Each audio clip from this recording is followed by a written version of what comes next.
Well, it's Colin again. I'm starting with my continuation from last episode. So, as a brief summary from what happened last time, King Saul was led against the Ammonite king of Nahash and brought victory to Israel,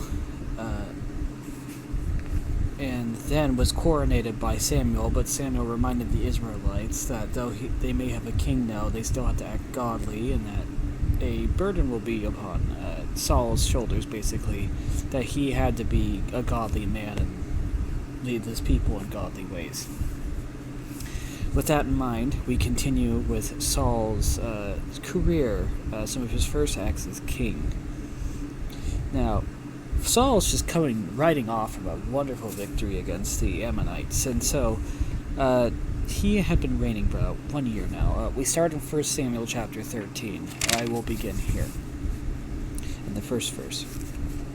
Saul reigned 1 year, and when he had reigned 2 years over Israel, Saul chose for himself 3,000 men of Israel. 2,000 were with Saul in Michmash and in the mountains of Bethel. Bit of a stammer.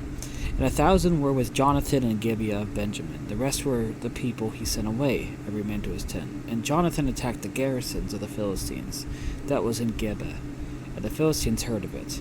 Then Saul blew the trumpet throughout all the land, saying, "Let the Hebrews hear."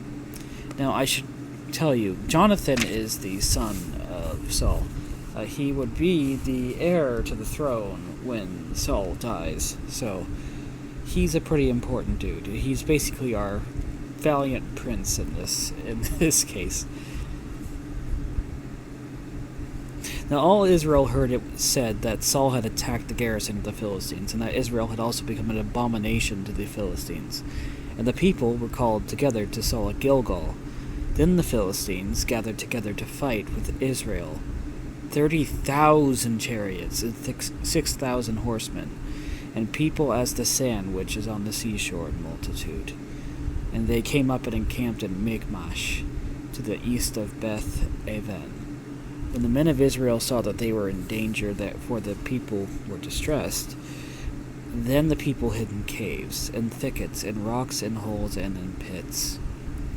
And some of the Hebrews crossed over the Jordan to the land of Gad and Gilead. As for Saul, he was still in Gilgal. All the people followed him trembling. Then he waited 7 days according to the time set by Samuel. But Samuel did not come to Gilgal. The people were scattered from him. So Saul said, "Bring a burnt offering and peace offering here to me." And he offered the burnt offering. This is an because according to Mosaic law, only Levite priests are supposed to make burnt offerings to the Lord. Saul has no authority here to do that, but he has grown impatient for Samuel when he is about to go and take his armies against the Philistines, and he wants God's blessing. Parallels to earlier on in this book, where the Israelites tried to use the Ark of the Covenant to bring them victory. Now Saul was trying to get God's favor again, except this time he was using it as a tool. So now he's falling for the same trap.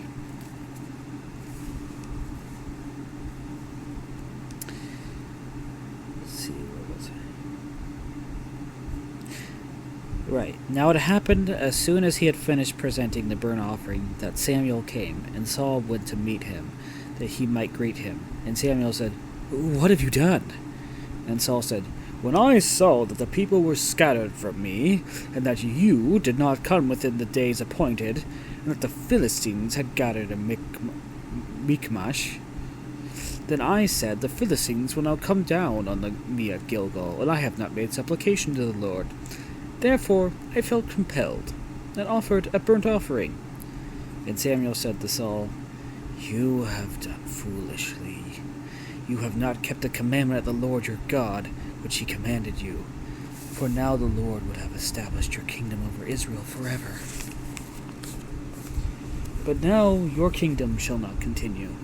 The Lord has sought for himself a man after his own heart, and the Lord has commanded him to be a commander over his people, because you have not kept what the Lord commanded for you." When Samuel rose and went from Gilgal to Gibeah of Benjamin, then he did, sorry. And Saul numbered the people present with him, about 600 men. Saul, Jonathan his son, and the people present with him remained in Gibeah of Benjamin, but the Philistines encamped at Michmash. Then raiders came out from the camp of the Philistines in 3 companies. One company turned onto the road to Oprah, to the land of Shual. Another company turned to the road of Beth Horon, and another company turned to the road of the border that overlooks the valley of Zeboim, toward the wilderness. Now there was no blacksmith to be found throughout all the land of Israel, for the Philistines said, "Thus the Hebrews make swords or spears." But all the Israelites would go down to the Philistines to sharpen each man's plowshare, his mattock, his axe, and his sickle. And charged for the sharpening was a pim for the plowshares, and mattocks, the forks, and the axes, and to set the points of the goads.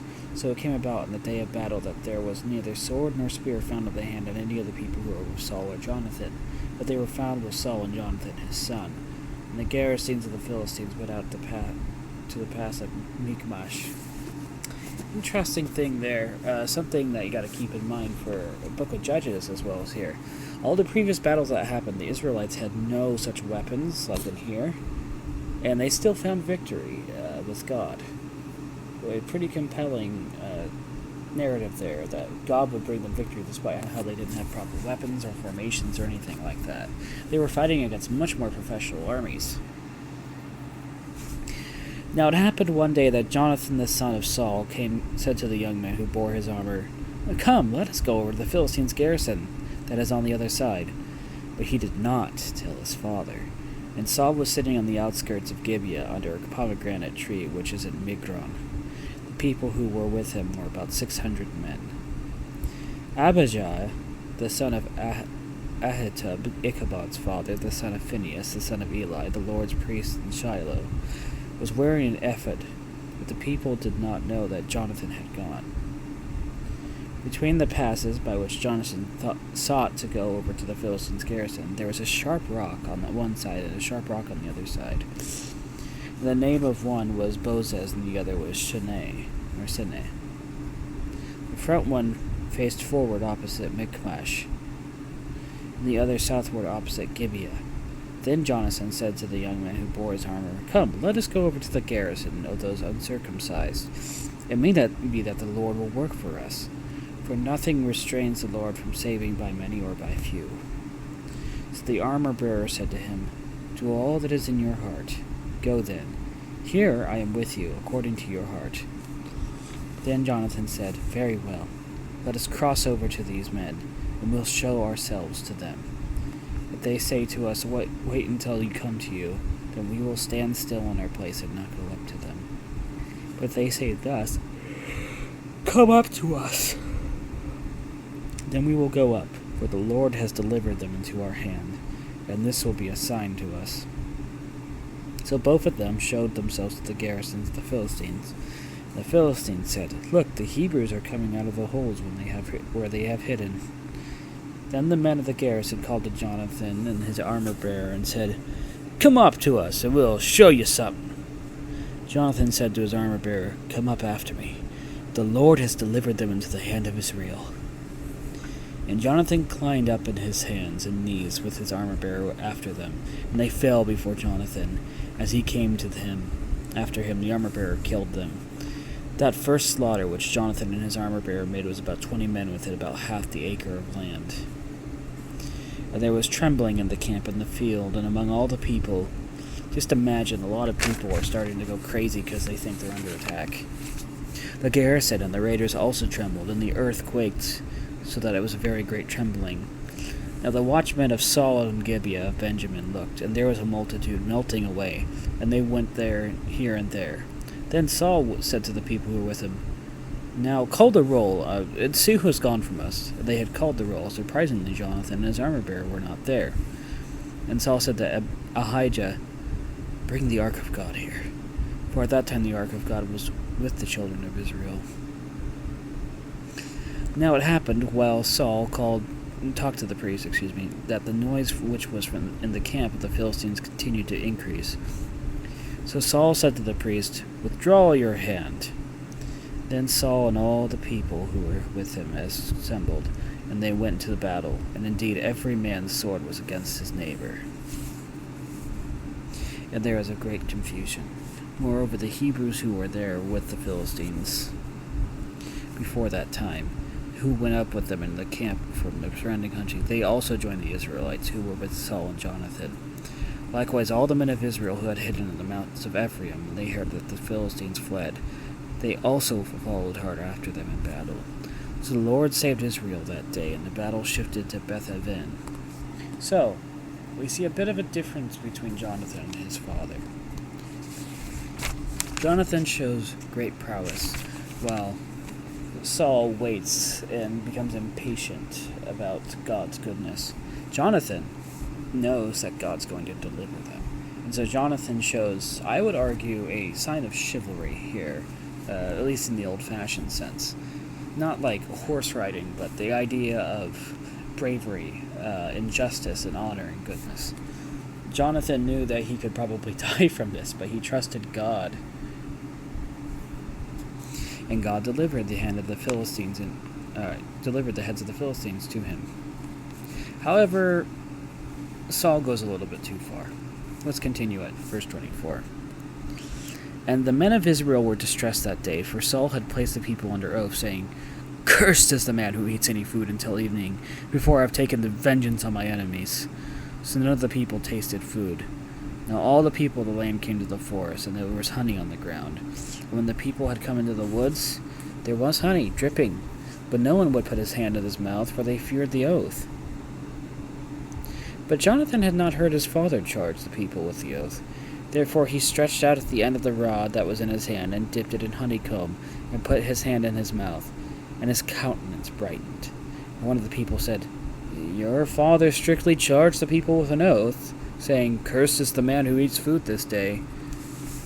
And the people were faint. But Jonathan said, "My father has troubled the land. Look now, how my countenance is brightened because I tasted a little of this honey.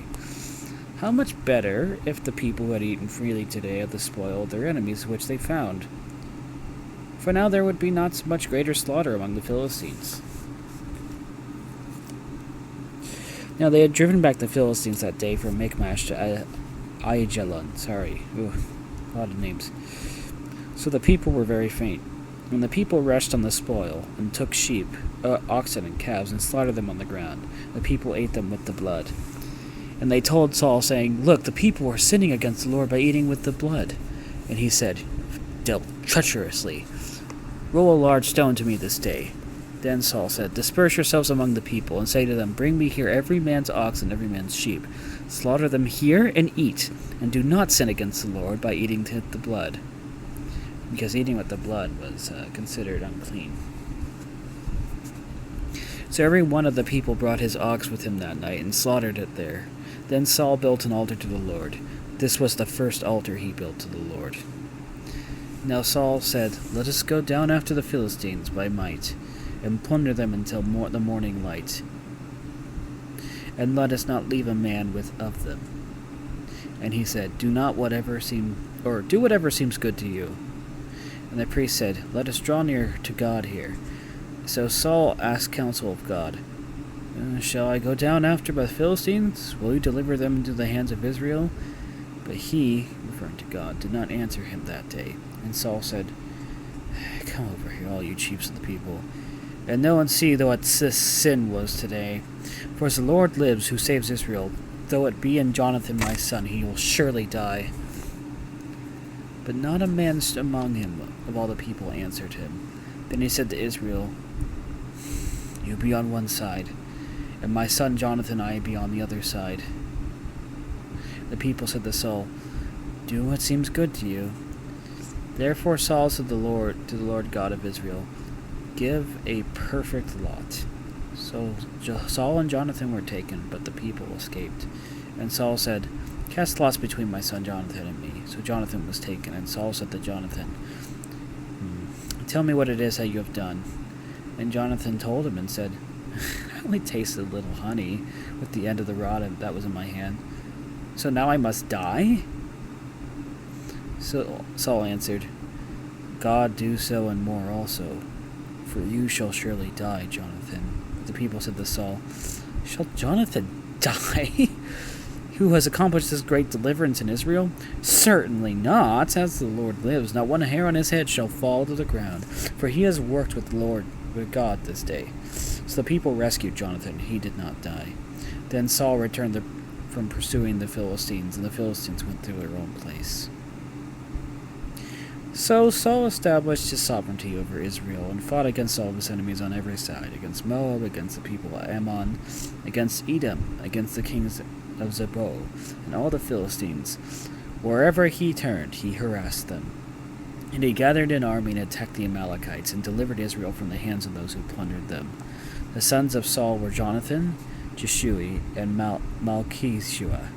The names of his 2 daughters were these. The firstborn was Merab, and the second, the younger, Michal. The name of Saul's wife was Ahinoam, the daughter of Ahimaaz. And the name of the commander of his army was Abner, the son of Ner, Saul's uncle. Kish was the father of Saul, and Ner, the father of Abner, was the son of Abiel. Now there was fierce war with the Philistines all the days of Saul, and when Saul saw any strong man or valiant man, he took him for himself. So, a bit of a long story there, but what do we take from Saul? Well, Saul's rashness begins to become a bit of a problem. I would say that it's his lack of trust in God that leads him to all this. That he'll make empty vows and kind of make some stupid decisions, frankly, about like forcing his men not to eat out of his own anger and his own pride.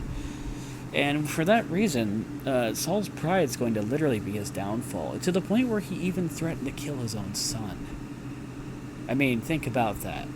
Just because Jonathan disobeyed him.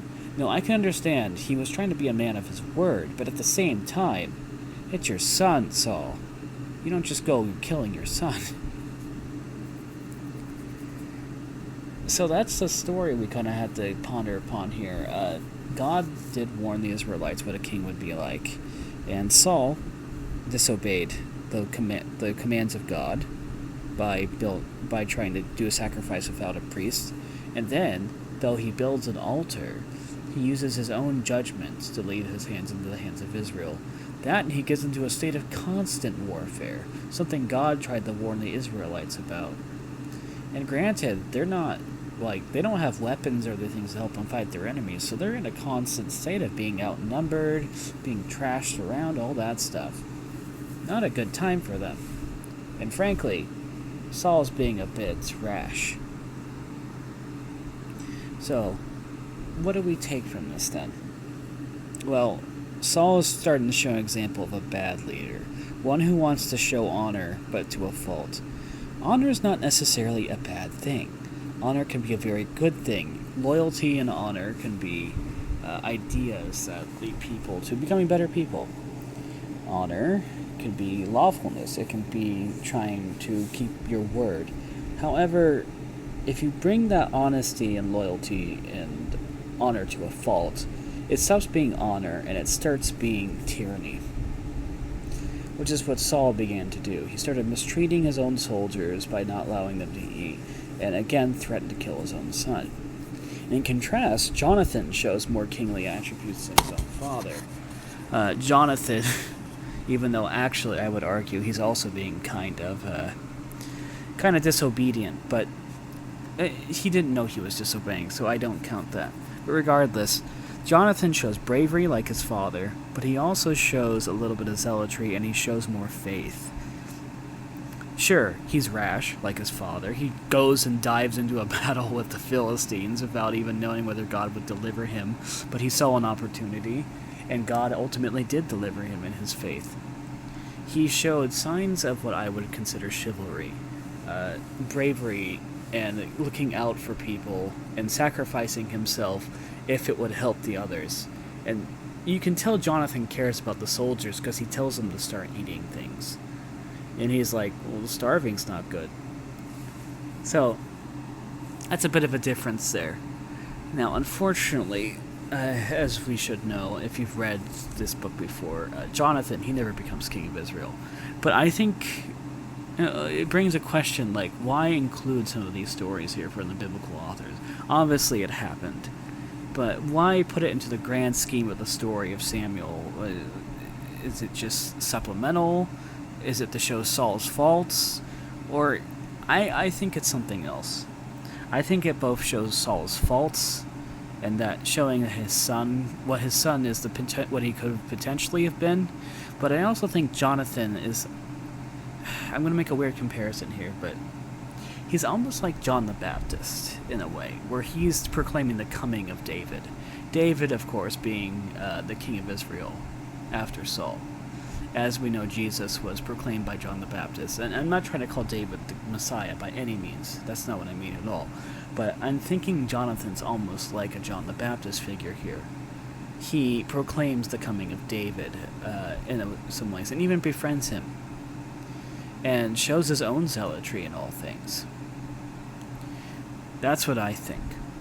And it saddens me whenever we see the story of Jonathan, how he shows loyalty to the very end to his father, despite his father's slow but steady descent into madness and evil. So, next time we're going to pick up, I will be reading the next part of Samuel, when I believe Saul goes to war with more Philistines. I know there's a lot of them. Oh no, I know what happens. Saul is going to be rejected. And then another fella comes into the play. You should know his name, David. So, we'll get to that next time. May the Lord God be with you, and peace to you. Amen.